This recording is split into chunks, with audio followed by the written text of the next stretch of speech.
Sabi nila Brad, mas maganda na daw matchmaking ngayon. Kasi may pasok na daw yung mga atab.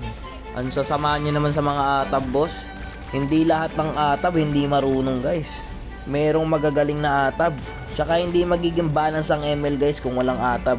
At kukonti ang mga manlalaro ng MLBB kung mawawala yung mga atab na yan. Yung mga atab na yan, guys, sila ang nagpaparami ng manlalaro dito sa ML.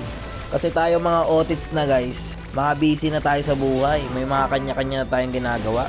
Itong pag-ML natin, guys, libangan na lang to, pampawala ng stress. Tsaka paano ka magiging masaya, guys, kung magagaling lahat ng naglalaro sa ML? Diba? Lalo ka may stress. Kasi araw-araw kang talo.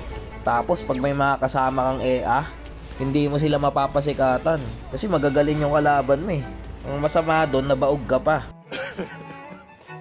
Patulad ko, tingnan nyo, 0-4 ako. Grabe to Brad, ang gagaling ng kalaban namin. Pati rin yung mga naging kakampi ko guys, magagaling din.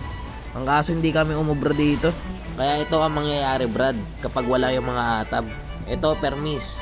Lahat ng kalaban ko dyan tsaka kampi, walang atab dyan. Hindi ko naman sinasabing hindi sila marunong guys ha. Ang definition nyo kasi sa atab, may hina.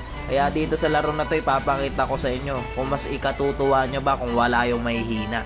Dito, 10 minutes pa lang guys, nasa last tower na sila. Puta, grabe mga kalaban nito guys. Kaya yung sinasabi nyo mas maganda pag walang atab guys. Hindi, mamimiss nyo rin guys. Tsaka boring, walang maingay. Walang nagtatrash talk. Wala lahat, basta laro ka lang.